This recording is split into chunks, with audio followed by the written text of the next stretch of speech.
The following is a fan-based review and is owned by Toei Inc. and Bandai. We claim no ownership to the material we are discussing and is based on pure opinion. I'm so excited for this one. Welcome everybody back to the Tokucast. And it's time for our Sentai review. A Sentai review that we have been waiting to do, especially him. Mainly him. For pretty much since we started doing this. It's my favorite Sentai. It's the first full one that I watched this week. On the Tokucast episode 16, we are doing Gosei Sentai Dairanger. Tenshinda. Whoa. I love this show. Don't get me wrong. I know there are things wrong with it. We're going to talk about some of those things because there are quite a few things that we know that are wrong. What was that one monster? You mean the best one? I thought the Kabuki monster was the best. Yeah. Let's open this up with something that we have already talked about before. Something we've already talked about many times. The opening. The theme song. Tenshinda! Whoa. Kirokura! Whoa. Great. It's so good. It's the best. Yeah, it really is. It made the top of our Sentai openings list. Yeah. It is the best. Go check opening. that list out. Yes, please watch that video. And watch all of our other top 10 videos. But anyway, it made the top of our top 10 list. It made it on, the ending made it onto our list. I'm happy that we're... Did it make our top... Did it make our... The ending did? Yeah. No, I was going to say, did the suits make the suit list? No, it didn't. I can see why. Yeah. Yeah. There's a reason for that. But I'm happy that we're doing this one. They're not bad, but... For the next two Sentai that we're doing, they both made top 10, the same top 10 list almost every single time. I think all three of them. Yeah. But the opening is good. The suits, Hold on. The ending is also good. We don't know listening to it that much, but I mean it's good. Now let's get into that first episode. Let's Tenchin. So of course we end up meeting Red first, Ryo.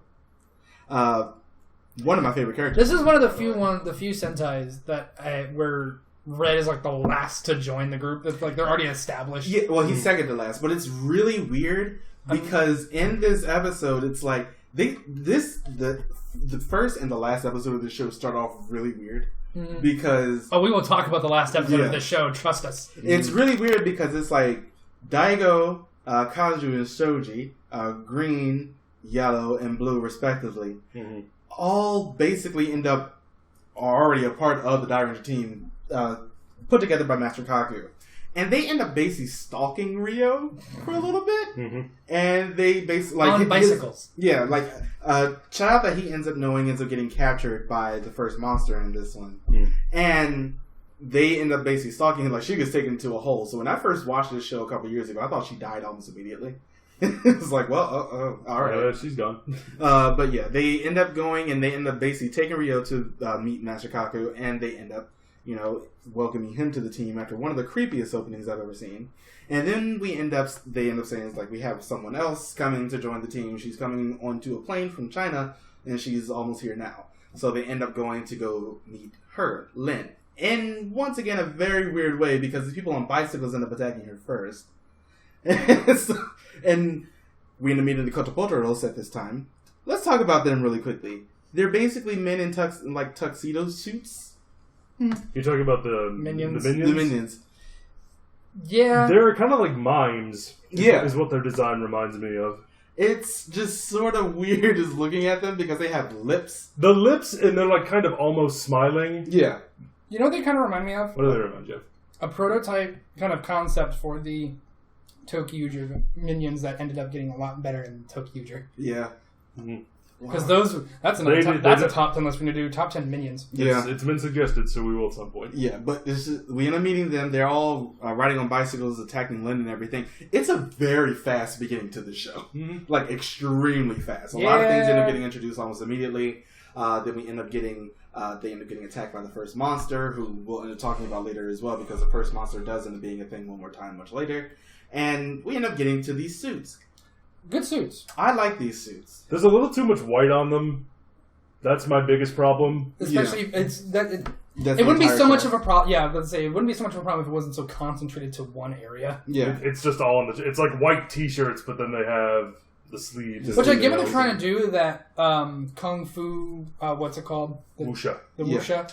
Which I get they're trying to do that, but I just didn't think it worked out the same way. I don't hate them. No. They're just not my favorites. I love the helmets. Oh, God. The helmets are something. The helmets are like very, very well designed. And we're not talking about Chinaman.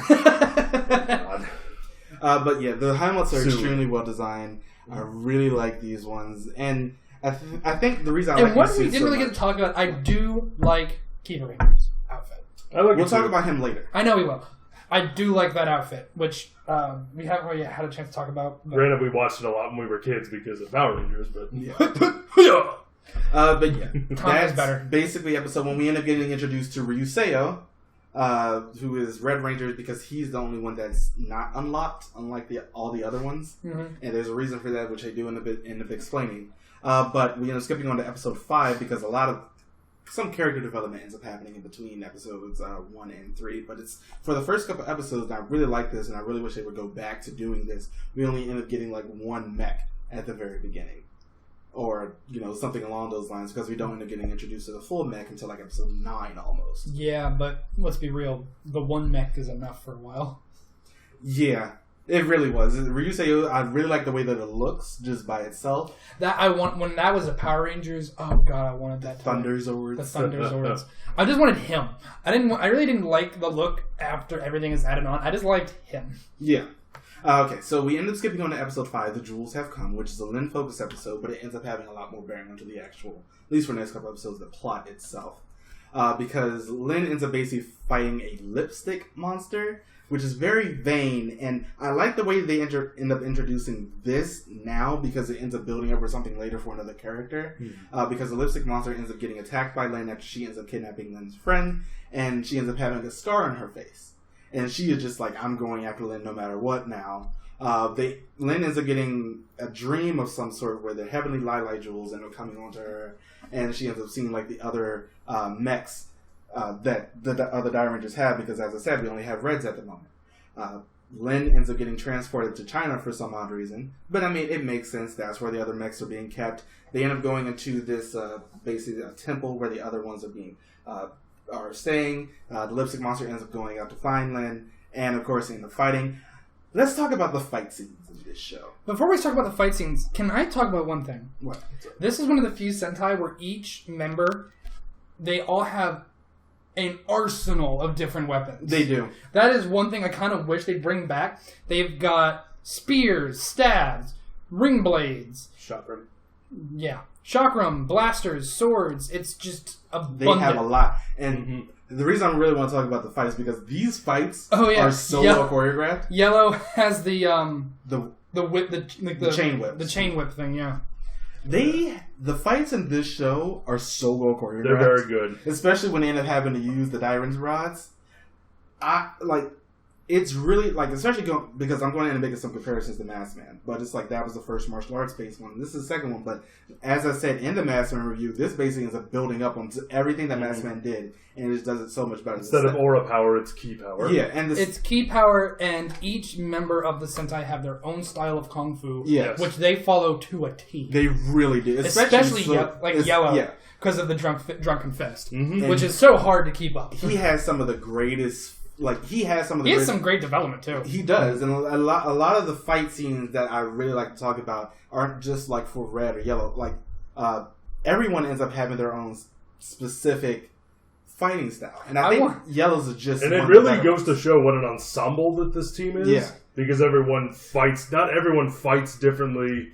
Everyone uses their ki in different ways, which brings me to a question I want to ask you two. What was your favorite What was your favorite use of the ki that they used as a means of attack or defense? Because I know what mine is. What is yours? Mine is when they turned themselves into a human railgun. Do you remember that? I'm trying to. It was against the magnet monster. Oh, who makes them repel against each other. Yeah. So they're like, okay, we're going to use this to advantage. Let's take our ki power, line ourselves up, and turn ourselves into a freaking human railgun and launch. I think it was either blue or launch blue at him. And kill it. Yeah, and that was awesome. I think that was pretty cool. They ended up doing very well with just the way that I want more. They're great at adapting. Yes. They're great at that scene in particular, which shows us that they're great at adapting and fighting within whatever situation comes at them. Yeah. I want more Sentai where they wield bow staffs. We haven't had one since Geki Ranger, and I think that is an underutilized. And even in Geki Ranger, there's only one of them that ended up using it. I just think that is an underutilized, very good weapon. It's a cool weapon. Like, you can see, especially in this show, how well it was actually used. And I love that about this. They also just look cool. Yeah, they really do. And they end up getting their own headers on them as well. Like each, making a different type of spear. Yeah. Because looks like Pink gets a rounded blade mace type of thing. Blue gets a fan-esque. Kind of a halberd. Yeah. Yellow gets a legitimate spear. Red gets a naginata. Yeah. And green gets kind of a two-pronged bullhorn kind of thing. Yeah. Naginata. He doesn't end up using it in this show. Fuck you up, though. I'm just saying. It's really weird because I don't think that was one of the things that they didn't actually use, like that head on the thing until Gokaiger, when they actually ended up transforming into that. Yeah, but still, Naginatas will fuck you up. They do. All right, now getting cool back to episode 5. They end up blowing up the wall where the Heavenly Light Jewels are being kept. The first 5. And Lynn ends up going to go get them. And I really like how they end up introducing this. We'll talk about her in a second. She's almost in the show. So I know. Yeah. Also, this is one of the few. It's been a while, but they all have their own bikes. I kind of they do. It's like that's something that they end up having for the next couple of years, actually. Yeah. Especially we haven't done that in a while. Yeah, it's like they move away, and for the next 3, once we end up doing them, there's something else that they did for like 3 years in a row, and they haven't gone back to since. And that's something we're definitely going to talk about for the Cocker Ranger. And I think you might already know when it ends up coming to their Zords, what that might end up being. But moving on to episode 7, we end up meeting Ryu's father. This is one of the things that I don't think ends up working as well for the show, because apparently Ryu's father was a member of the Gorma, and he's a general. It's fine, but it's like a lot of things that they end up using at the very beginning. Geki Ranger did it better. Yeah, it's like, well, no, this show isn't doing it better later on. But it's like a lot of the things that they end up using for the first couple of episodes, it's like they end up taking them and using them further on in the show itself and just making it work better. Because Ryu's father ends up being, fighting him and everything, and having this whole big fight. Apparently he was a previous Dairanger, and he ended up betraying his entire other team to the Gorma. And they all end up getting killed. In episode 8, he ends up getting killed in a very good fight scene, by the way.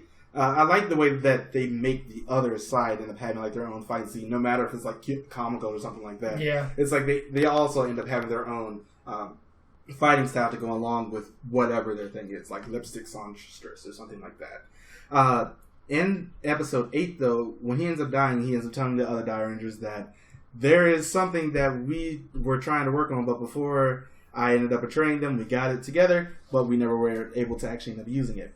So this is the first time for the monster from this episode, they end up actually going ahead and bringing out their the combination form of the Zord. And I really like this one. I think it's a great looking mech by itself. And I like the way that it looks like a Shogun. That's something that we'll end up getting again next season. Like a Shogun. I really like the way that this one does end up looking like a Shogun. I think it's a great episode. This also really proves how good these actors can be, because Ryu does very well with actually really showing a lot of emotion in these shows. Yeah, the acting was actually pretty good in this. The acting is very good throughout the majority of the show. Yeah. Until we get to a certain individual. We'll talk about that. Episode 9. This is when we first get introduced. Which individual you're talking about? I think we have, yeah. Kujaku. That too. This became a meme for us. Yeah. In college. Because this is when I first watched Dairangers. He was showing me, I think you showed me Gokaiger first, then you showed me Dairanger. Mm-hmm. And from the moment this character comes on screen, there is a love interest subplot between her and Daigo. The Green Ranger. Between him and Daigo. Her and Daigo. And literally the only words they say to each other are, Daigo! Kujaku! And later on, Gara. But yeah, in episode 9, we end up getting to meet the Peacock Buddha, Kujaku, who is apparently locked into a mirror monster that she and Gar were friends previously. That's not something extrapolated on until later, but they were friends previously. Yes. And Gar ends up, they were fighting after Gar ends up turning onto the side of the Gorma. They end up fighting each other, and Gar's like, I can't beat you or anything. And then she ke's praising Kujaku and everything. And then Kujaku goes over to this lake for something or other to look at her reflection. And the mirror monster is in the lake, and it ends up trapping her into the mirror monster for the next about 6,000 years or so. Also in this episode, Daigo's ki ends up resonating with Kujaku, and that's how he ends up basically... Is that what they call it these days? Is that the term the kids are using these days? I'm sorry, it was too easy. But yeah, his ki ends up resonating with hers, and that's basically how they end up beating the mirror monster. They end up incapacitating him, breaking the mirror, and breaking Kujaku out. There are two things in this season that we kind of turn into memes. The other one we haven't reached yet. With the mother. Yeah. We will get there. Oh my god, I'm waiting for that. Yeah. Now, Kujaku basically ends up leaving because she is on one and then coming back and then leaving again. Yeah, she ends up coming onto a big quest of revenge against Gara. And then coming back and then leaving again and then... but in episode... this is episode, because for the first couple episodes, when people are introduced, they end up having a 2-part episode. Because in episode 10, Gara and Kujaku finally end up meeting at this time period. And they end up, fighting each other and everything. And Kujaku, for the first couple of episodes that she's introduced, she's very cutthroat. She doesn't really care about people. She'll use them as bait to get whatever. She's got a cool weapon. The fan with the individual feathers that she can throw like little knives. Yeah, I really wish her actual knives were bigger. True. Those things are so small. It's that's not even actually a weapon. Who lied to you? I mean, don't get me wrong. She's a good fighter. Told them they were a weapon, I suppose. Yeah, she's a good fighter, but it's just she's very, very cutthroat. She'll constantly end up going, for the first 3 times that she shows up, she'll go through anyone and anything to bring out Gara.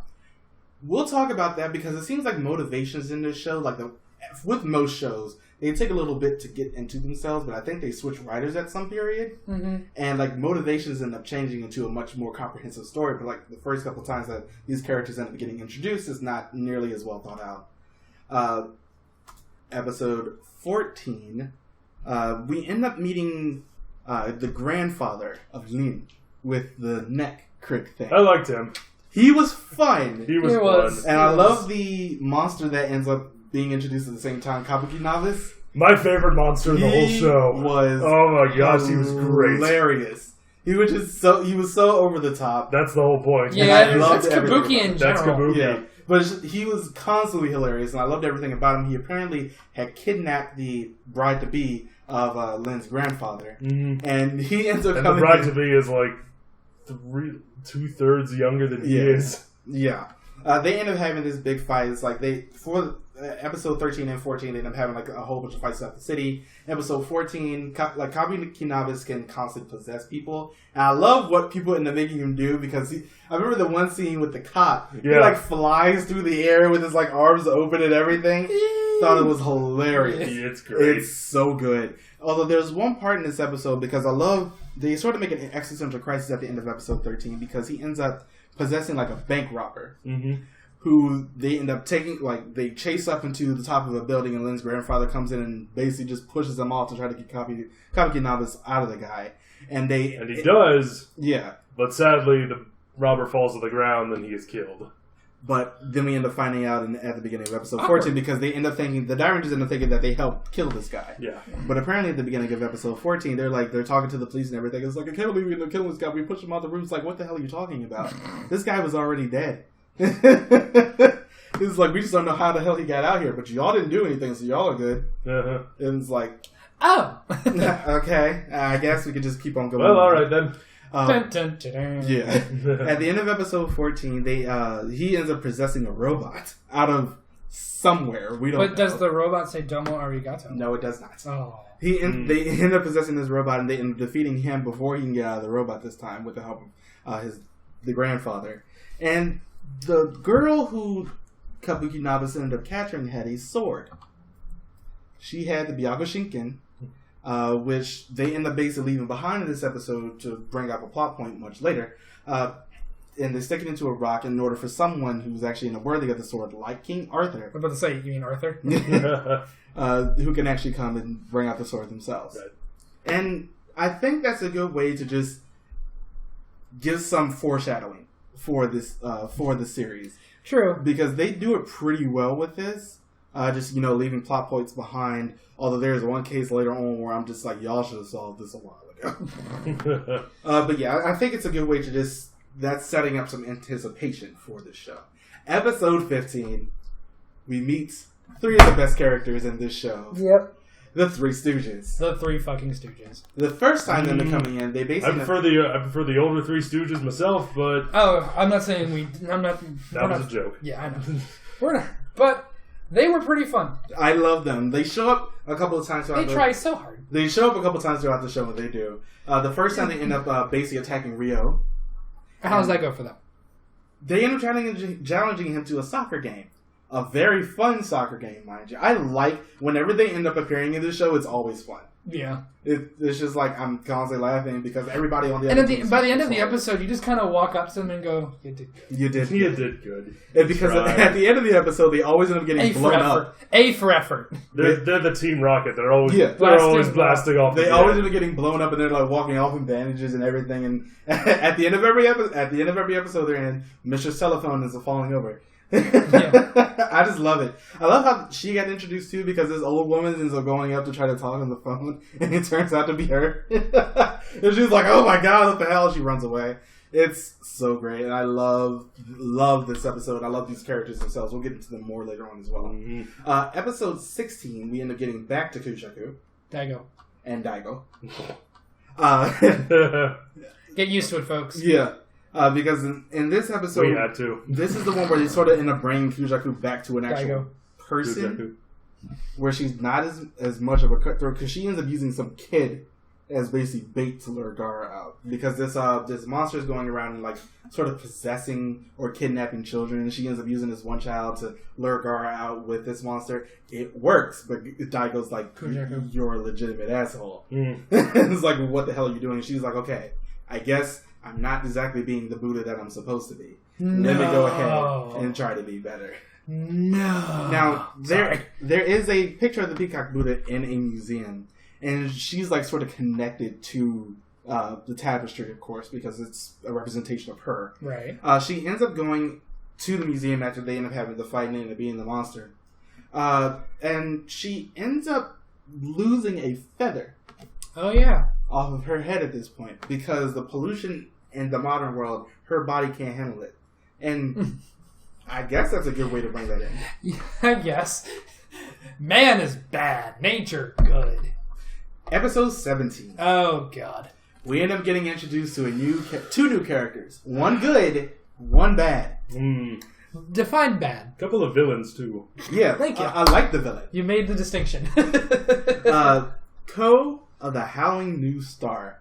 He basically is a brat. He's a bratty punk-ass kid is what he is. He's terrible. He's not the best. And when he skateboards, he has the power to defy physics. Yes, he does. Fly. Yes, he does. The meme I was referring to was the moment his mother, brands a tiger onto him? Or was it tattooed? To lock the spirit or whatever away. To lock something that we'll extrapolate on later. Yeah. And just... And he cries because it's a fucking brand, and she just goes, "Go!" and hugs him.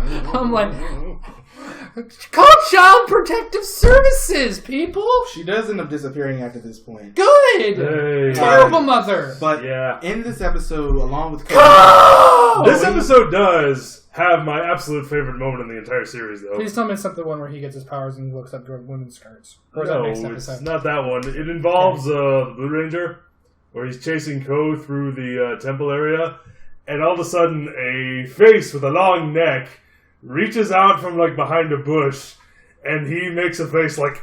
and then he turns and looks at the camera as if to tell the audience, "Yes, I just shit myself." It's so good. We'll talk about him great! I laughed harder at that than I have at like anything. We'll talk about him Super more towards the Sentai. end, because it's so... I love that character, and I can't wait till we get to the character review. Because that kind of stuff scares me. Like, bodily horror terrifies me. So long necks like that, it's just like, and he's just like, "Oh, God." Yeah. But the moral of this is that Ko is terrible. Ko is terrible, but they end up introducing a new Gorma general as well. A child, yes, Akamaru, who's great. He's like, especially, I don't like child actors, but Akamaru is pretty damn great. He's a great character throughout this entire thing because he's like his actor is very good at like just extrapolating on everything. He's kind of like the tokusatsu version of Damien from The Omen. It's just that like quiet evil intensity that he tends to bring to a lot of he doesn't overact or he's not that's why I make the Damien comparison. It's just he looks at you and you're like, oh god, you're evil. Yeah, it's like he always looks down on people. And his actor because he has to look up at people. I know. But it's like no matter what, it always seems like he's looking down at his nose at you and it's like, why couldn't you have been Ko? Wait, no, it wouldn't work nearly as well. But I did like Ko's morpher. I did think that was nice. Yeah, the Kiba Changer is very good. This is where the Byakuya Shinken ends up becoming a thing again. Which is one of my favorite weapons in all of Sentai and Power Rangers. Yes, he ends up going and he actually ends up finding the sword after he basically ends up moving it to Lynn's place for some reason, but she's like, okay, I guess he can stay here. Because he wants to grab her boobs. Yeah, that's legitimately his entire character. Either grab her boobs or look up her skirt. Promise me you won't grab my boobs anymore. Okay, I'll look up your skirt instead. Yeah. Because I'm a bastard kid. This is what it takes to be a Sentai, people. Be a pervert. Yeah. Now, he does end up getting the Byakuya Shinken out of the thing after the three princesses have tried so hard to make sure that no one else can actually go and actually use the thing. I miss Tommy. We'll talk about that in a second. In the next video. Yeah, in comparison episode 2. But yeah, it's like he ends up coming and he ends up becoming the Kiba Ranger for the first time. But his mother, this is something that's also extrapolated on later. Go! Doesn't want him to end up becoming like them to know that he's the Kiba Ranger for some odd reason. I don't understand exactly why they think it's a good idea, but I guess it's to protect him from the Gorma at the same time. Now she wants to protect him. Oh, that's so ironic. Yeah. Oh, so the voice that they end up using is the one for the Byakuya Shinken as his voice. I would have much rather had the Byakuya Shinken being the actual character, but you know, we all would have. You know. Now, another thing to mention from this episode, Akamaru is Shadam's son. Shadam being one of the generals, right? Along with Zydos. And we forgot to talk about the best villain in this entire show. The one who sounds like he's on helium. That couple episodes. Oh, he hasn't been introduced yet? Okay. That actually happens in episode 20. The next episode we're going to talk about. Where we end up getting... Go get those rangers! This episode introduces the leader of the Gorma tribe at the moment. Gorma Emperor 15. What happened to the first 14? We don't know. They died. They do explain... They've killed other rangers more or less. They subvert explain why he's like this later on in the show. Doesn't matter, it's fucking funny. His voice is so high. He sounds like a character from Monty Python. Yes. We are the knights who go... Literally what he sounds like. That or... Mrs. Cardboard, cut out! But this ain't bad before! He's very, very... I've killed rangers before! He's very loud, but this is... Good God. Yeah. But I just love the first time you meet him, it's like, oh, the Emperor, oh, what's he gonna be like? And he's just slouched. He's very bored! He's just like, oh! He's very... You're going to kill the Dairangers! Lazy. I just realized I'm sounding like, what was it? From the DBZ abridged movie. Oh, yeah. The Bardock one. Yeah. Now... the fuck is AD? Shouldn't have passed. Now, in this episode as well, basically the entire thing is... Because from episode 17 to about episode 21 or 22, it's all co-focused. And this episode... Brace yourselves, people. Yeah. I like this episode, though. Now, let's go back to episode 18 really quickly, because they fuck with Ko a lot in this show. Because Lynn ends up, like, faking a call like she got from his mother or something. And it's awful, but great at the same time, because Lynn's just like, I just wanted you out of my house. You literally moved in without me knowing anything about it, but I guess I'll let you stay because I was a total asshole to you. Because Ko wants his mother back so quickly. He hasn't seen her in a few years, and he really misses her, which I understand. That doesn't excuse his actual character. But... There is no excuse for his actual character. But it's actually fine with what we get for this show itself. because a lot of his character motivation ends up coming from finding being branded his mother. by his mother. Yeah, being branded by his Go! mother. Now, in episode 20, I said brace yourselves. he ends up meeting this girl at school, like this new student or something. Does he look up her skirt? No. Then he's not his character. That's actually one thing he did. As soon as he ended up transforming to Keeper Ranger, he like went on a little rampage, and he did basically what you would do if you were that age. Yeah. If you had, yes, I grant you that. Yes. Would have done the same That's thing what at I 12. was thinking. Would have done the same thing at 12. But I'm not. I'm 24 and I'm... 9. Oh. I would have done the same thing if I was 6. See, I wouldn't have... I was watching Power He basically Rangers. uses his I wouldn't have done powers that at 9. At 9, I lift would have... up girls' skirts and everything. At But 9, I would have been breaking windows and stealing toys. In I would have done that too. Because in I have the episode, power, feel me, mortals. 20, there is this whole thing where he ends up meeting this girl. Her mother is terrible to her, and he doesn't really get that. And okay, I understand what it's like. I thought that mother was supposed to love their children. Her mother is terrible to her, or his mother is? Her mother is terrible to her. Does she brand her? No. Then she's not the worst mother in this show. No, she did that. Mother of the year, then. But yeah, she was really terrible to the girl. And the girl, because this is so twisted, it's basically the mother is ring priestess after they killed her 2 sisters earlier on, and the child is Akamaru. That's fucked up. That's really messed up. I'm sitting here like, y'all send this kid through a lot of psychological torture in this show. Not Zero Ranger, let's bring your mother Yeah, back but he from kind the of dead. deserves it. You mean Zooja? Zooja, sorry. It's not Zooja bringing your mother back from the dead and kill her in front of you. Fucked up. But it's like... It's up Still there. bad. Yeah, it's up there. It's pretty bad because he ends up like seeing his mother in one episode later, and Akamaru's like, haha, and he just sends her off onto like some odd place. It's great though. I love that. For all the wrong reasons. Yeah. Now an episode... You're scarred for life. You're going to be in therapy till the day you die. Or all the right great reasons, entertainment. depending on how you look at it. Yeah. Episode 21 and 22 is a 2-parter where we end up getting introduced to Ko's Chibi's Juan Tiger. One of my favorite Zords. I like it by itself, but in episode 22 they actually end up getting it in the way that it combines with the rest of them. I like that. It looks great. Yeah. It's not often that we end up getting a mech that's like mostly white. Mm-hmm. True. And I think the next Can one you we think go... of any other ones that are? Magi Ranger. Yeah. They're a secondary one after they get the Legend Magic. Because it's the Pegasus, or not Pegasus, Centaur, white Centaur thing. And like that one looks great, but it's like it's very I like this. different that we end up getting something too. like that. And I really like the way that it looks. The only thing I'm a little bit confused about is exactly how Daigo's Kibi ends up going onto it. Because it's like, I know that it forms the shoulder pads, but something is also happening in the center. And I think I'm just a little bit confused on exactly how that part happened. But it's fine. I really like. I mean, the way if that you looks. look at the back, it kind of makes sense. Yeah, it's just they if don't. we really had the show, toy, we could find out. Yeah, it's like they don't really explain it as well in show. I mean, I do know somebody who has a white tiger Zord. Yeah.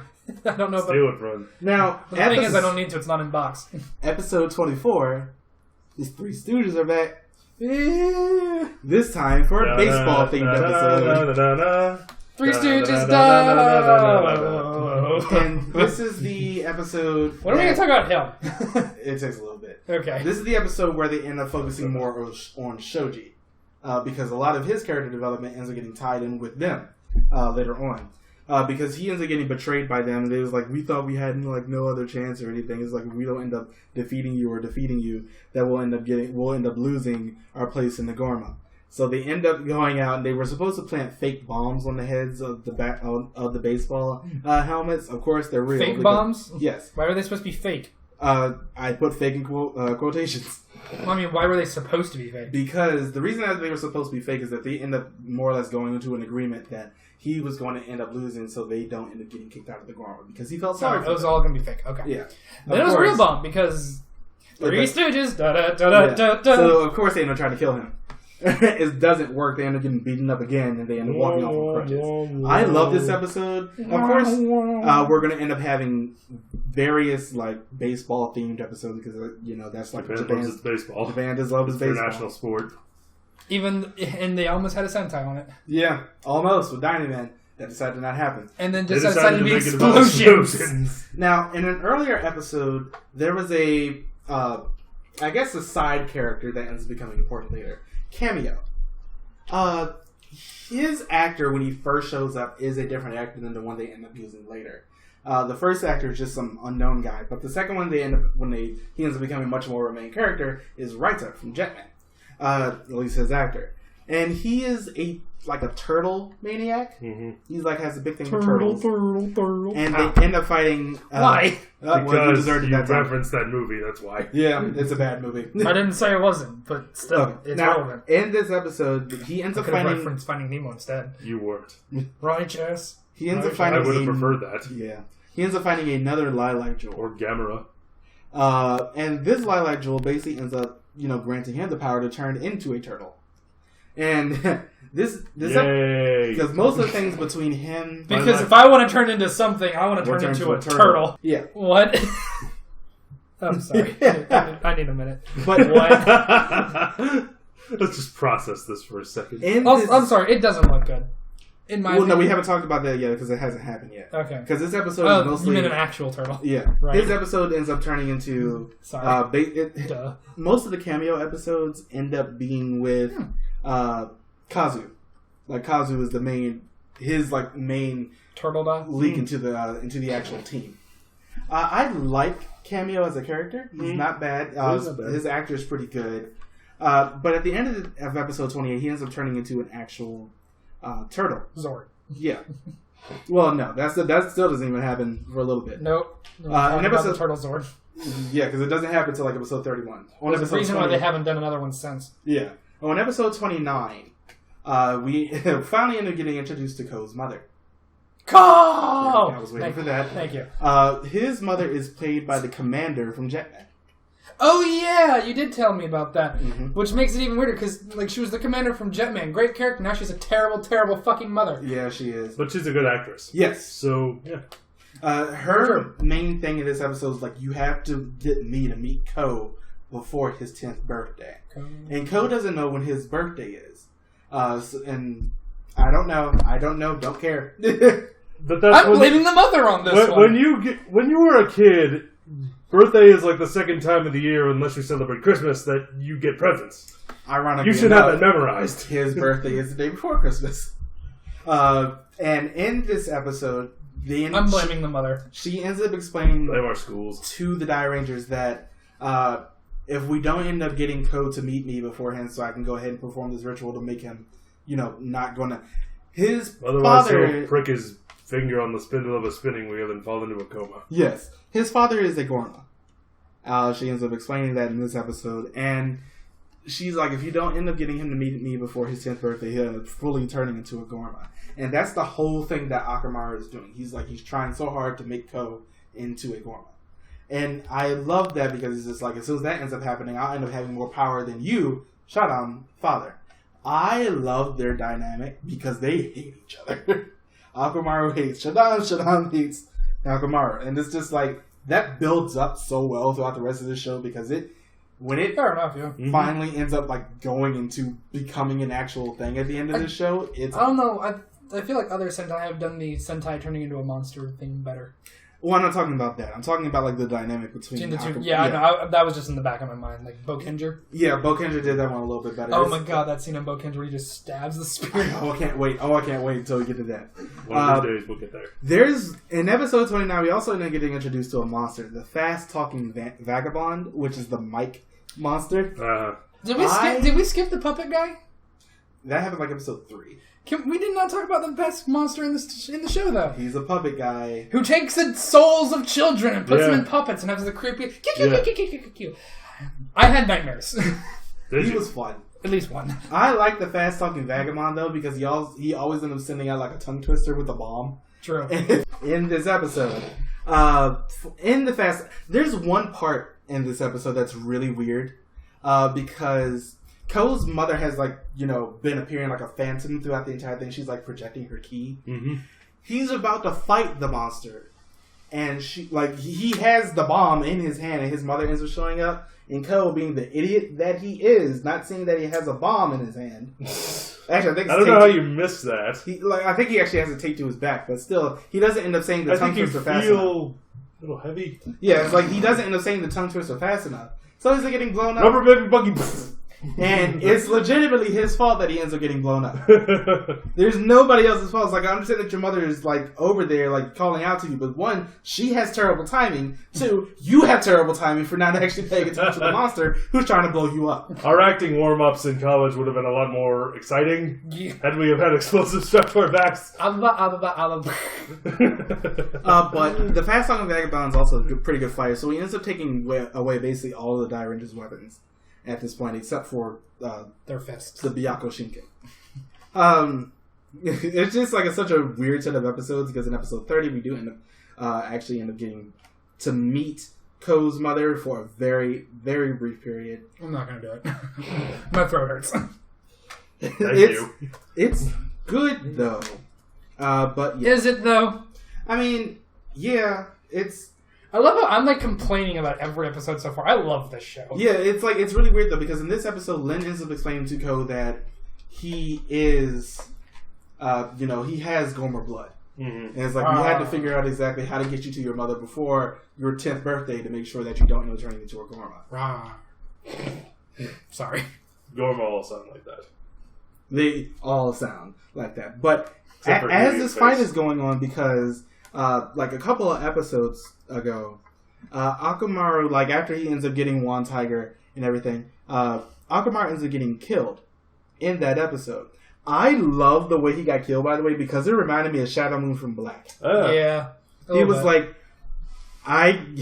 he said, a couple episodes before that, he sent his mother on the way. He's like, I sent your mother away from you.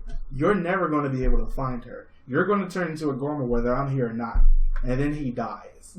And I'm sitting here like, that's some Shadow Moon level shit. Because Shadow Moon still did better. Yeah, but it's just like... That was the end of the show, though, so... That's also very true. It's very, very true. But in episode 30, after the fast-talking vagabond is getting killed, his fishing rod ends up falling down. And the whole thing behind this episode is like they open a portal into the underworld to make everybody else stronger. It doesn't end up working as well, of course, because they end up eventually blocking that portal with a whole bunch of rocks. But the Emperor comes down and grabs the fishing rod and sends that fishing rod down into that hole. And at the end of this episode, a small hand ends up grabbing that fishing rod. I was like, that's a great plot point right there. I'm actually going to go ahead and give you like 5 points. Now, 5 points to Dairanger door. Yes. Episode 31, the ending of the Cameo plotline. I like this one quite a bit because the 4 Deva, like, I guess, directions or something. It's Gorma who basically end up combining into one monster, but it takes a lot to kill them. And they kill them the first time, they end up coming back. And in this episode, they end up, like, bewitching a mask, which ends up getting put on to Kazu. And he ends up going around, like, fighting all the Dairangers and everything. Cameo's the only one who basically ends up stopping him at the end. And this is the first time that we end up getting to see his actual mech form. And the big turtle. Matt, what do you think about the big turtle? It looks atrocious. Really? I feel like you could... I mean, I guess... I don't think it looks that bad. For the 90s, it doesn't look that bad, but I feel like you could do better. Yeah, by today's standards, you probably could do better, but I think we live in a world where a snake Zord works. We can do a turtle. Yeah. I think it looks fine. The name of it is Dai Mugen, which is basically Great Infinity. I just felt like... I just also wish... As opposed to Lesser Infinity? Yeah. Small Infinity. I think the issue... What's half of Infinity? In fucking Infinity. Thank you. I think my biggest issue with this is that they tried to make it in like its own Zord where it has the animal form and the robot form. It's too bulky for its own good. Yeah. Like the robot Let me rephrase this. I like the animal form. Yeah. Yeah, the animal form. This not so much. The animal form is fine. It looks like a turtle. It serves the purpose of the shell opening up and them standing on it, and that it can be a carrier. It serves the purpose of basically a recharge battery for you sitting on. However, when it tries to stand up on its fake hind legs and become a robot, it's just like... It's too big for its own good, so it can't really do a lot. But in this episode as well, we also end up getting introduced to like the final configuration for this. Oh god, the toy looks even worse. Yeah. The heavily armored... It looks like an obese robot. It's the heavily armored Chi Palace. Where basically they all end up like positive neurons. They all end up piling onto the Great Mugen Wan Tigers inside of it, and they end up like launching off with Ryuseo's thing. And the way they end up beating the monster is that they just land on it. I was like, Super Mario him. Yeah. I think that's not the best way to actually go ahead and use this thing, because really think about this. They could move to the left or the right at any time. Have you ever seen any movie ever? No one ever moves to the left. No one ever or the moves to right. the left or the right. It's No the one ever Promethe- looks up. It's the Prometheus school of running away from things. Thank you, Cinema Sins. Now, in episode 33 isn't something plot related, but I do want to mention it for just a couple of reasons. Because this episode has a lot of similarities with episode 34 of Masked Man. Remember that episode where Momo ends up becoming like infatuated with some guy who was actually a previous Ranger? He was Blue Mask, not Blue Mask, he was Blue Flash in that show. But in this show, just like that one, they end up introducing some guy from... Forgive me if I don't remember anything about Masked Man. I don't blame you. Yep. But in that episode, Yep.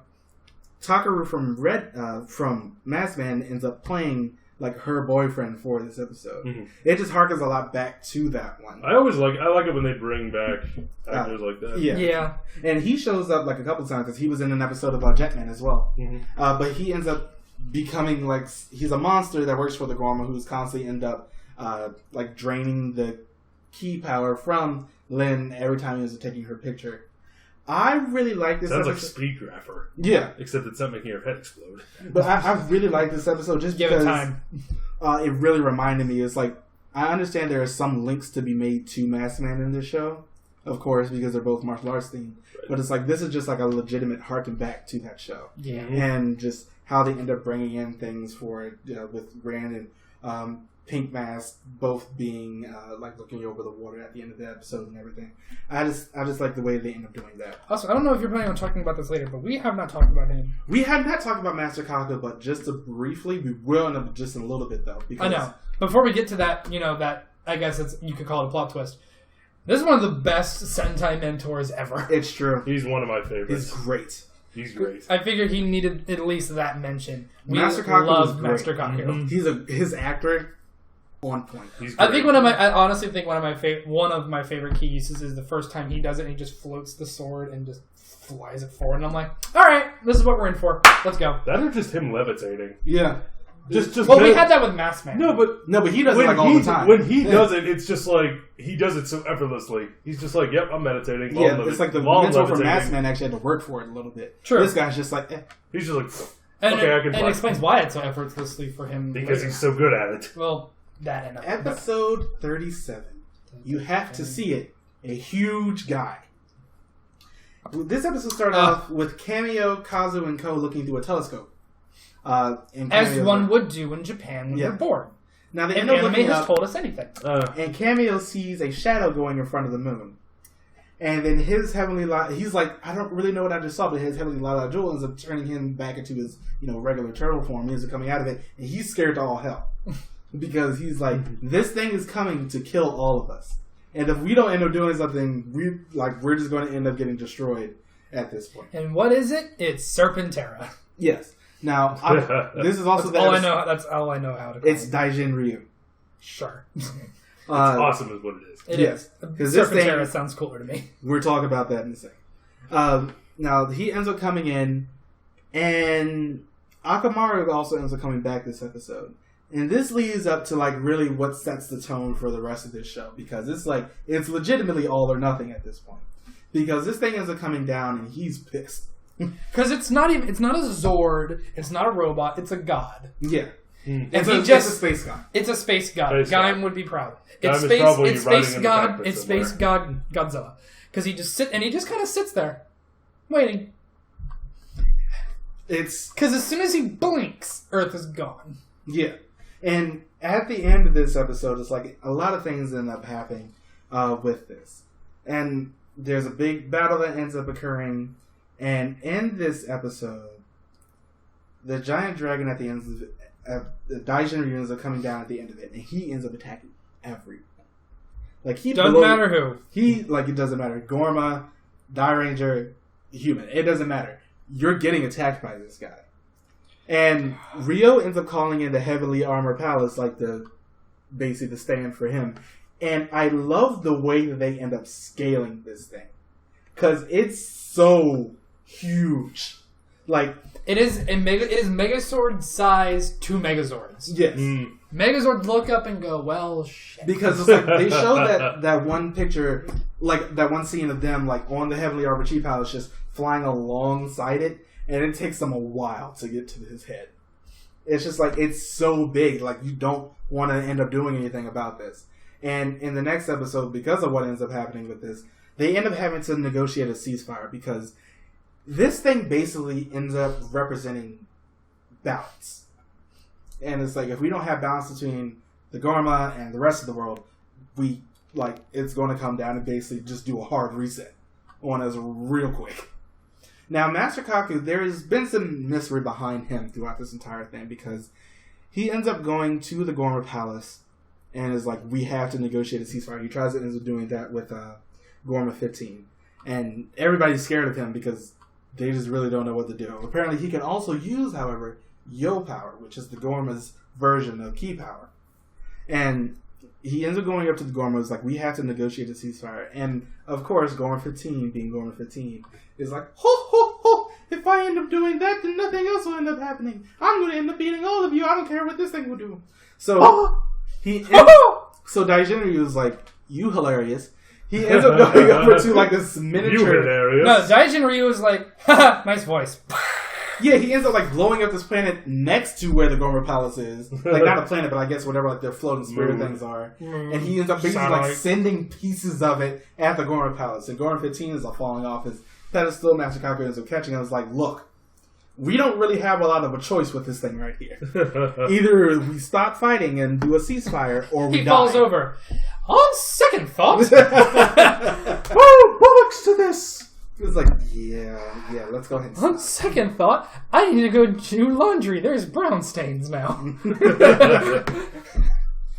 Now, there was a character earlier that I didn't mention, Jin, who is played by a returning actor who ends up playing Tranza from Jetman and Dr. Kemp from Live Man and a main character in Flashman as well. He's always playing a villain.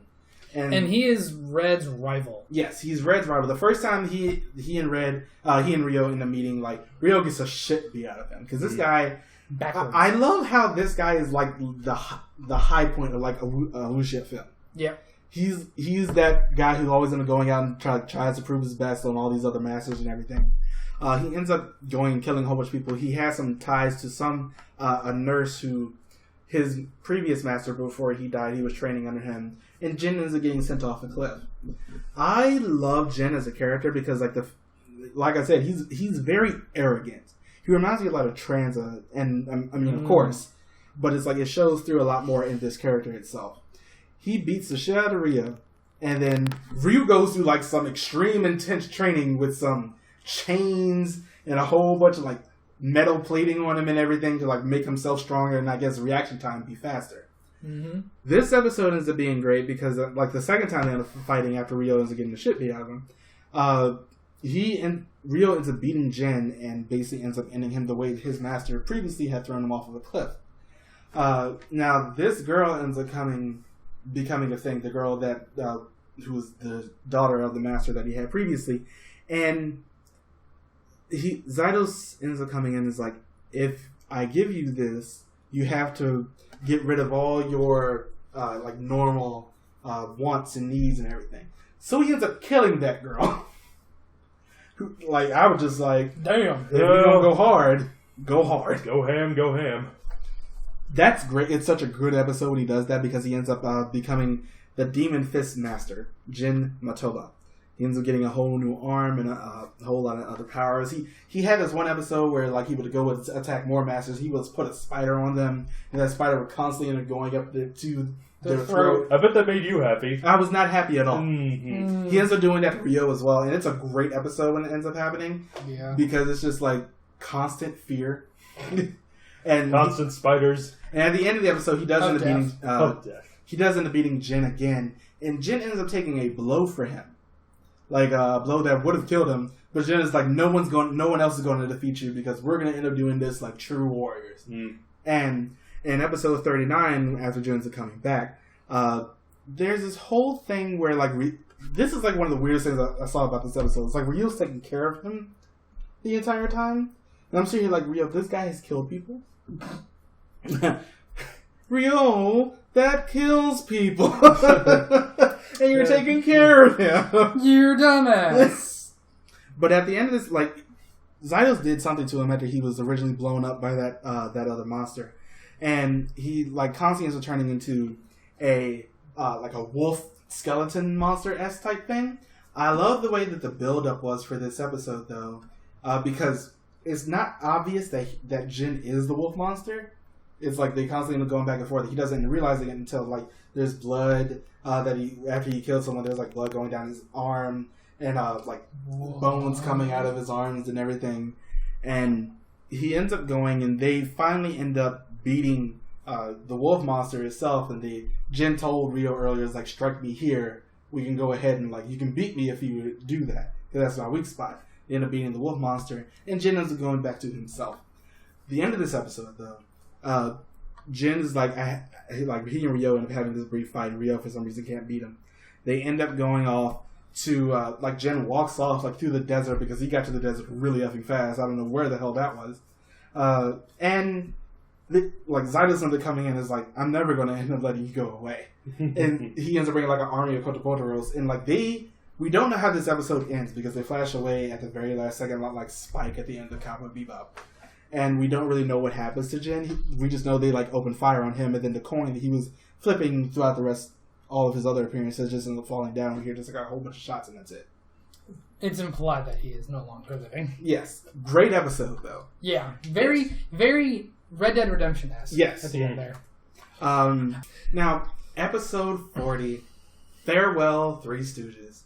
Episode 39 to, like, 41 is just, like, wrapping up some plots. All the side plots, yeah. Because episode 41 is like they end up coming back. General Kamikaze, who is the motorcycle, is like, we're gonna go.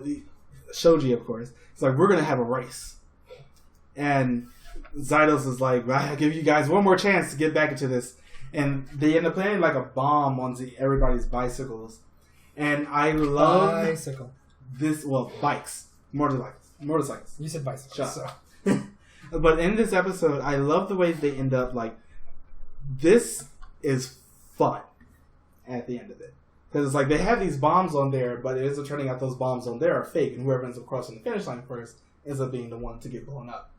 And there's this whole thing where they're like, I love the way they're, like, racing throughout, like, the ship and over the bridge, and at the very end. And General Kamikaze, he ends up hearing Zydos like, yeah, you don't have to cross the finish line. Let him cross first, and he'll be the one blown up.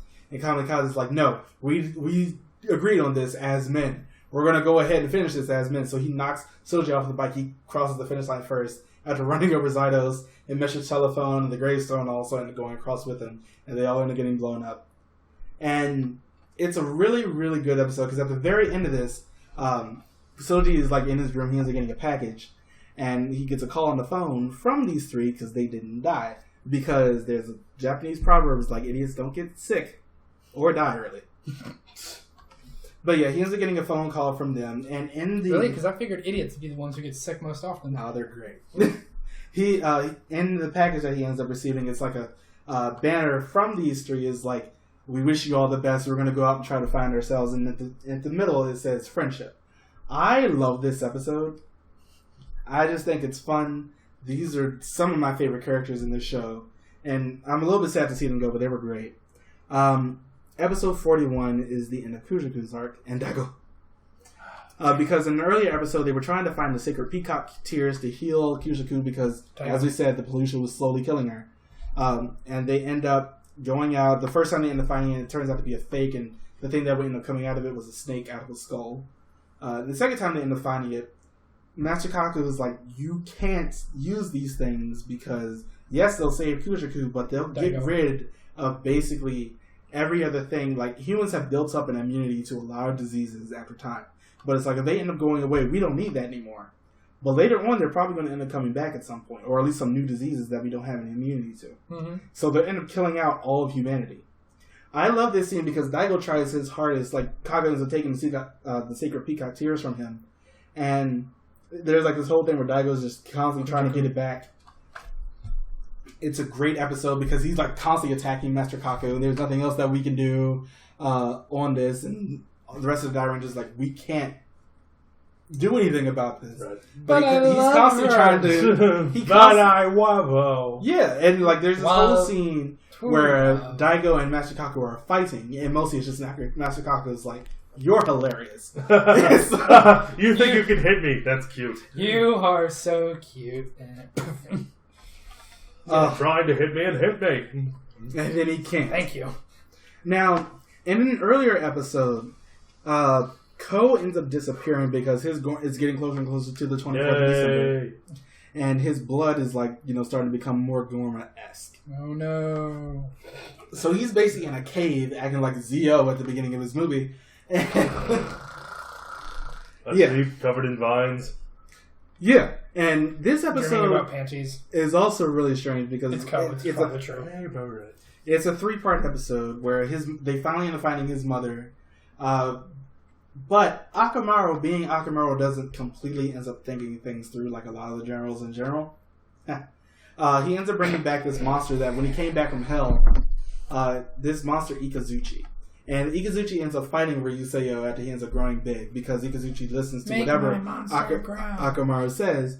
But when he ends up doing this, Daijinryu had left by this point, and he came back because they broke I took care of this. God damn it.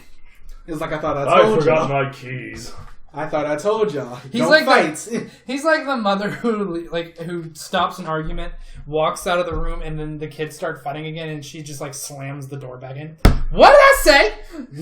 It's basically that's what he is. That's literally what is happening right now. What did I say? Now Kaku is like, I thought I told everyone not to fight anymore. Apparently, no one ever listens to me, and look what we get. So he ends up coming back. Ko's mother is finally found, and they end up having her, come in. And the whole plan is now to go ahead and find Ko. The only problem I had with this episode is because, for the past 3 episodes, as I said, they were closing some other plot points. Mm-hmm. The fact that at the end of the first episode, where Ko disappeared at the end of it, Lin is constantly looking for him, and then the very next episode, they're playing baseball. Yay, baseball. Yeah, it's just I don't understand, but okay. No one does. Now, in this episode, apparently Akamaru and Ikazuchi can fuse or something where he basically ends up riding him around like a little robot. In this episode as well, Ko finally ends up basically going to meet his mother more or less. And Daijinryu's I told you once again not to fight. So he ends up taking over a whole bunch of people and causing them to go to the top of a whole bunch of buildings. And he's like, if you don't stop fighting, I'm just going to end up sending all these people over the wall to their death. The first episode where David Tennant was the doctor. Yeah. That's basically exactly what it is. Well, I guess this one he could actually do it though. But it's that's when the show sort of became really brutal on its own merit. Because Daijinryu was I'm doing a hard reset no matter what. And these people are going to die. And guess whose fault it is? Thou's. Thou. Oh, yeah. It's one of my favorite episodes just because Daijinryu is no, I'm done with this. Episode 44. This is the end of... we are approaching the end game. Yes. Well, really, the end game started around episode 39. Yeah. Well, now we're really, really approaching it. Yeah. We're approaching the end game of all the main stuff. Yeah. Now, Ko has been attacking the Dairangers sporadically about the time that he's been slowly turning into a grown-up. And in this episode, Akamaru is yes, this is what I wanted the entire time. Yeah. But Shaddam apparently has something on Emperor Garma 15. We don't really know what that is. And His bad report cards. Yeah, it doesn't... Well, it has to be explained. But it's it never really gets explained on its own throughout the rest of the show what he has on him. Much. But in this episode, we end up finding out that Ko's father is Shaddam. So that means that Ko and Akamaru are brothers. They're actually twins. Dun, dun, dun. But the reason that... They look nothing alike. Yeah.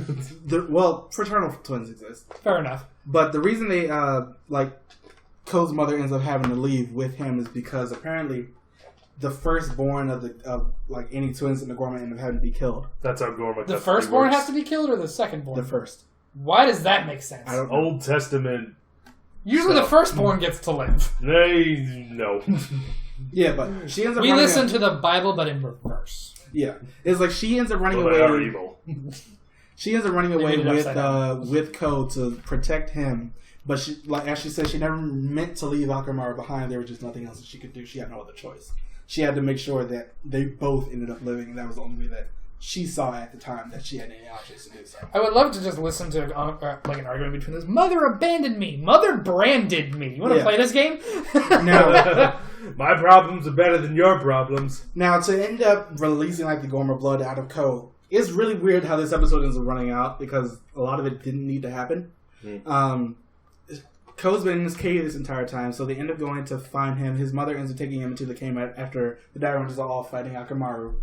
And it's really weird because she takes him into this cave, like there's a whole bunch of destruction and everything going on inside. The cave's falling in around them. And as caves do. yeah, but it's like All caves and movies she and shows. does the thing to make sure that, you know, Ko's blood is like off, but the cave starts falling in on her, and I'm seeing her like, did this actually have to happen in the cave? This couldn't have happened outside, or you didn't have to die. Oh, okay, no, okay. No, maybe she wanted to die because she felt bad for branding her child. Maybe.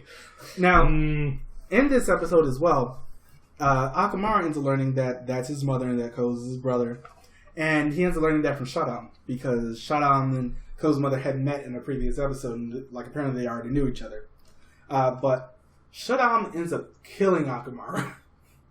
Like, he just blasts him to death, basically. And Akamaru, like, Ko ends up running out after his mother starts getting crushes. Like, you have to go and fight everything. So Ko's out, and he ends up transferring. The Keeper Ranger helps the Dairangers end up beating Ikazuchi. And Akamaru ends up coming in, and he ends up going up to what he now knows is his mother, and they both end up dying. Like, they both end up getting crushed by everything.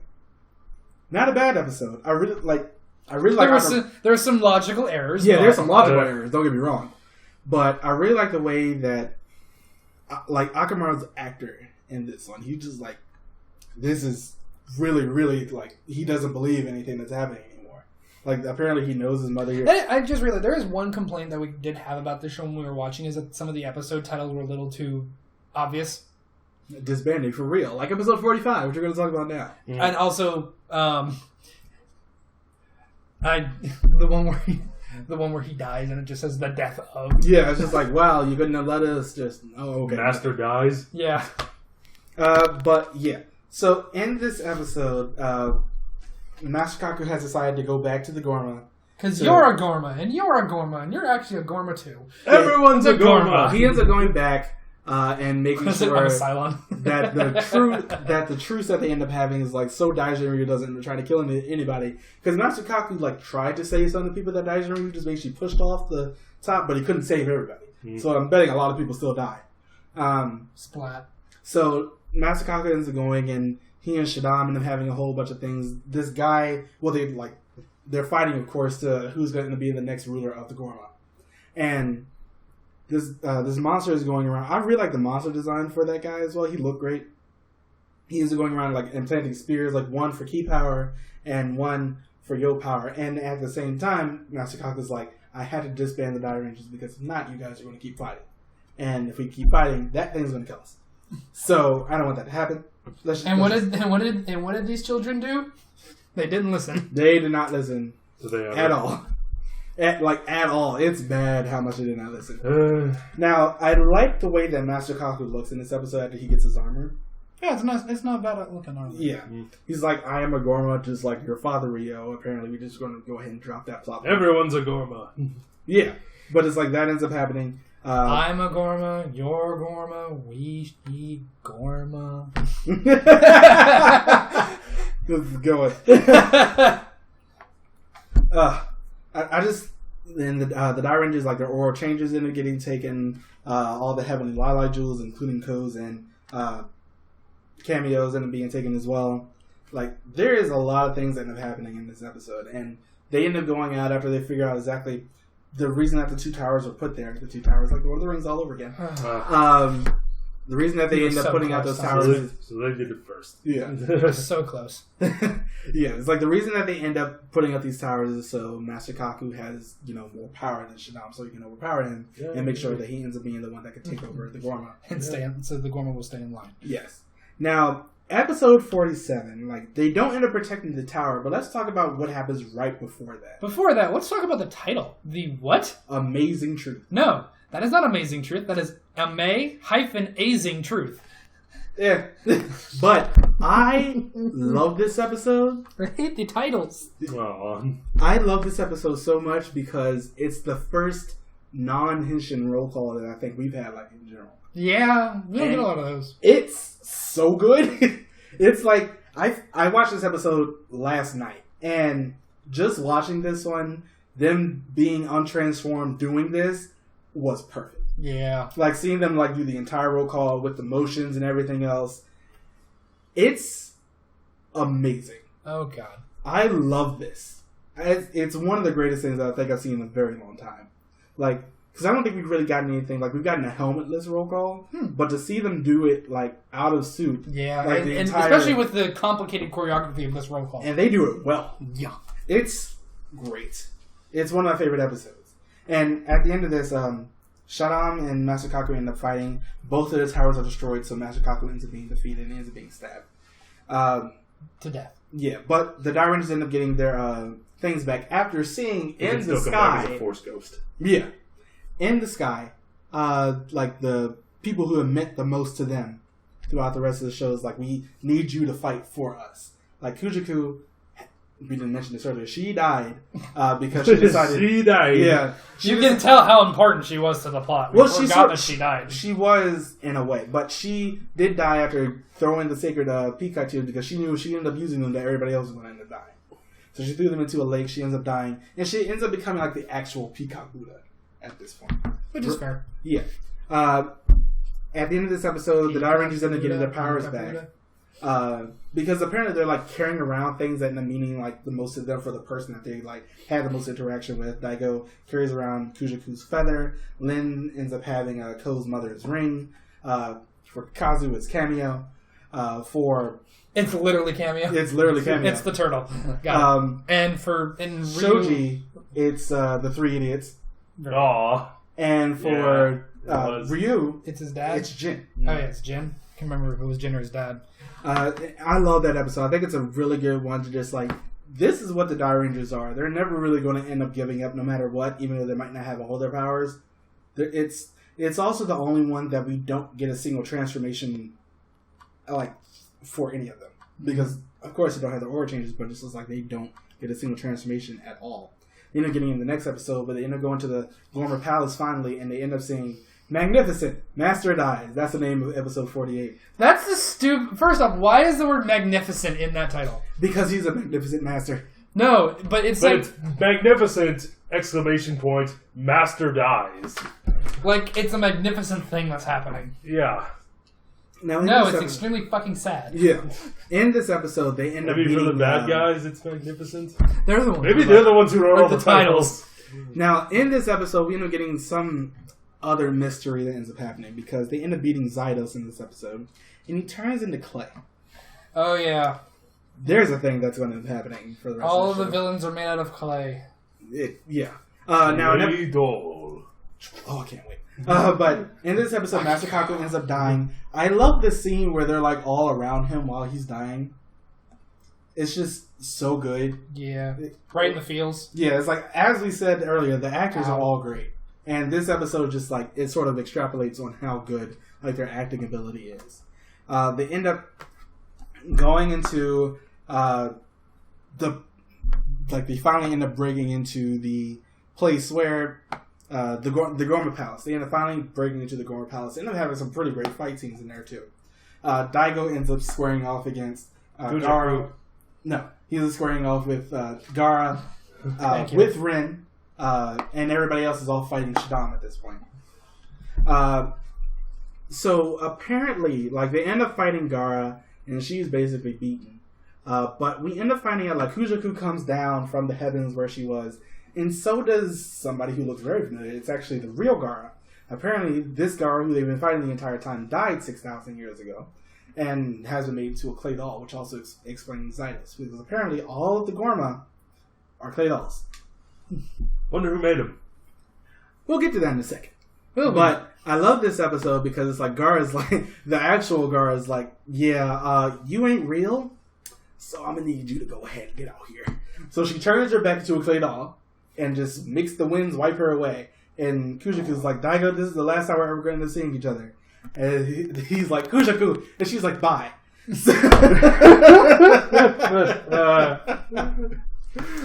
Love. True love. Peace, bitches. But Emperor 15 is, as you said, also a clay doll, and apparently Shaddam actually knows all of this. And the Emperor has this jewel, which basically makes him the Emperor. It's like some earth-shaking jewel or something like that. I think that's the name of it. And Shaddam ends up getting it after he ends up turning the Emperor into a clay doll. And Shaddam ends up turning into like the next iteration of the Emperor with clothes and all. And he starts acting very erratically.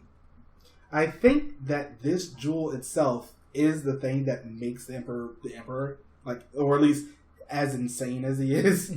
Just not with the same voice. Yeah. Thank God. It's still really high-pitched, but it's like, it's really weird. They end up... it's never really stated where the clay dolls come from or who made them. It's a mystery. But I love... Unsolved. A mystery that is to this day unsolved. Because I love in this episode, it's still really strange how... you know how a lot of shows, it's like Red Ranger is always the one who ends up fighting the last guy. Yeah. They subvert that in some cases, like they did with Go Busters, where they try to make more of a team effort in that case. In this one, it's... Go Kaiger. Yeah, and Go Kaiger, especially because it's Marvelous and Guy at the very beginning. And then at the end... It's everybody. Literally everybody. And then some. Everyone! Yeah. But at the end of this episode, it's Daigo... not Daigo, because he's still on the ground with crying Ren. about Kuchiku. Yeah. But it's... I was kidding. Kazu, Shoji, and Ryu, who are all fighting Shaddam inside of the actual palace itself. Great fight scene. I think it's great. And at the very end, they end up losing the Heavenly Lai Jewels. And Daijin Ryu has been blowing up the Gorma Palace the entire time they've been there. Yeah. So that place is just falling apart. And all the Heavenly Lai Jewels and everything end up going away. They end up, Ryo won't let it go that even though the palace is about to fall in on Shaddam, they have to make sure that he actually ends up dying. So Ryo ends up going in as I had to avenge our master. And they start fighting. Shaddam has a knife and he starts fighting with it. And then Ryo turns on himself and stabs him. And he turns into a clay doll. What? I think the only thing that ends up surviving is his eye. Because that was the one thing at the very end. I think that's something that we're about to talk about too. Because in this episode, they actually finally disband. And then we get a glimpse 50 years later. And then Dairanger takes a nosedive. Oh, yes. The final episode of this show makes no sense. It makes it makes no sense after a point. Because up to the part where actually... Not just that, it gets really, really stupid. Yeah. It got beat over the head with a stupid stick until it died. And came back as a stupid zombie. It's like they go into 50 years later where their grandchildren are about to become the new Dairangers. Thank you. And... I mean, that's fine, but that's the end of the show. I don't mind the passing it down to their great-great-great-great-grandchildren. But did we have to see them in stupid old people makeup? Thank you. And did we have to see Ko obviously wearing a wig and a fake mustache and smoking a pipe because he's a famous director now? And I can't wait. This came out in, 93? 3. So in 50 years... We'll see. Dairanger again. We'll see. The Dairanger comes back. And then, of course, at the end of this episode, we're getting a preview for my other favorite Sentai, Ninja Sentai Kakuranger. Which will be the next Sentai we are reviewing. In a month. But let's get on to these characters. Ryo. Great. What can we say other than great characters, very well developed, and... a great ensemble. And a great ensemble. There's really nothing we can say other than that over and over and over. Ryo was very serious, but he's less serious than some of the other Reds. He doesn't end up taking life nearly as seriously as a lot of them. He takes his gyoza seriously. Yeah, he does take it because he is a chef. And Gyoza's delicious. It is very good. Shoji. Which was blue, so... Favorite character. Yeah, he was fun. He was raw. He was responsible for my favorite moment in the series. Yes. So. Oh God! I just pooped myself. He was all of the fun in the world. I really didn't care for Daigo in comparison to Daigo was fine. He was very low-key. I just felt like too much of his character development was surrounded with Kujaku. Thank you. Yeah, it really was. It's like, we understand that he's like a pet shop owner. He's a pet shop owner. He loves animals. He loves nature. He loves animals a lot, apparently. Yeah. Especially Kujaku. Yeah. Ha! He is a peacock. Yep. Emphasis on one of those syllables. He. And I'm out. Kazu. I wasn't expecting that one. Kazu has some of the best fight scenes in this show. Got some good ones.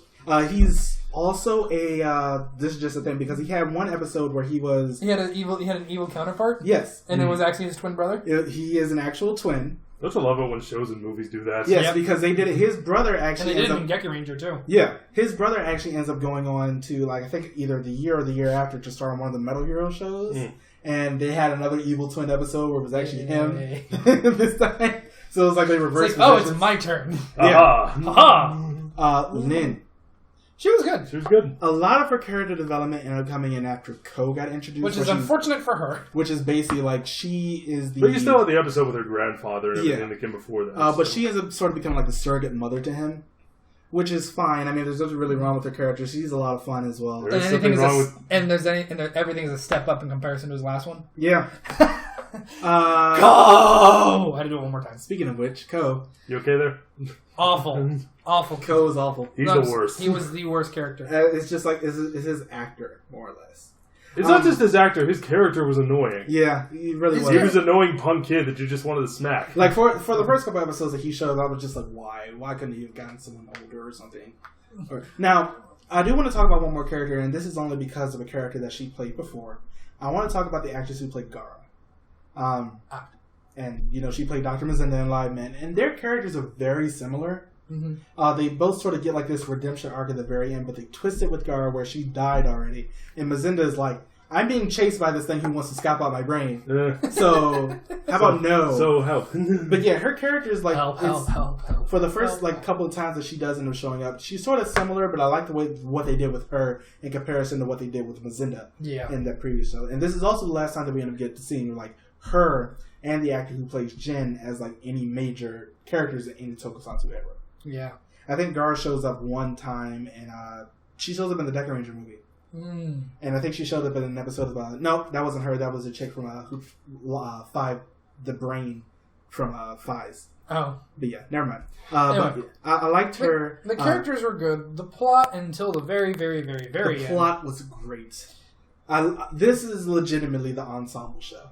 It really is. And that helps Dairanger because it sets it apart so much from like basically every other Sentai that came out of it. Because a lot of them... I did have some issues from the cinematography standpoint. There were some bad camera angles. Yeah. Like with when the White Tiger Zord, that's what I'm going to call it, sorry, combined with the other pieces. And it shows that upward shot. Yeah. And you really can't see anything. Yeah. It's not a very glamorous shot. Yeah. So there were some issues. Choreography was fantastic. Props were great. Design was good. It was everything we wanted in a Sentai. Now, one last thing I do want to talk about, just really quickly.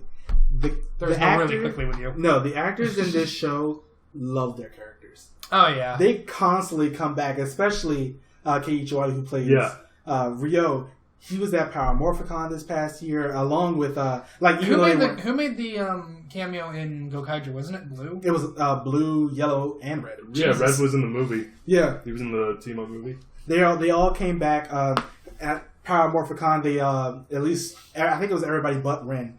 They were all on a video. I remember this one scene, like during the actual video thing. Daigo wasn't there; he was still in Japan, but he was out there playing Pokemon Go the entire time, so he got really distracted. Like he was supposed to be talking to the audience. He was like, "Pokemon Go!" I mean, Tenshin Da! But I think this show just has such a big following by itself because the actors legitimately love what they did. And you can tell just how they... If I was an actor in that show, I'd be proud of what I made. Yeah, it's like you could tell they were having fun. And I think that's what helped them like... As opposed to like being in something, terrible where I wouldn't want to talk about it ever again, like being in Go Under or in a Ninja. Well, I mean, Sasuke did come back for Engo Kaiser for Dairanger. Well, to be fair, that was actually pretty funny. Yeah.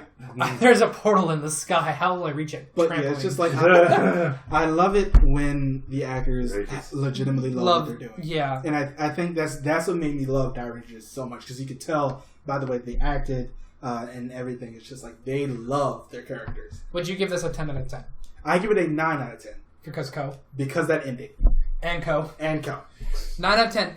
Never, ever skip Dairanger. It's such a good show. One of the best Sentai ever. Yes. I And that highly recommend this show. Yes. And that is our review. Yes. In 2 weeks, we will be reviewing Tokei Winspector by special request. Our first Metal Hero. Because we are going to be putting Kamen Rider on hold until we catch up in Sentai. Takuga in, 6 months or so? Yeah, until we get to Time Ranger, we're sort of stuck. But yeah, we're greatly enjoying this. And thank but you it's so time much. to switch to Metal Heroes anyway. But yeah. That was our review. Thank you so much again for joining the Tokucast. We will see you guys next time. And join us in a week for the next episode of In Comparison. Bye, everybody. Bye. Bye.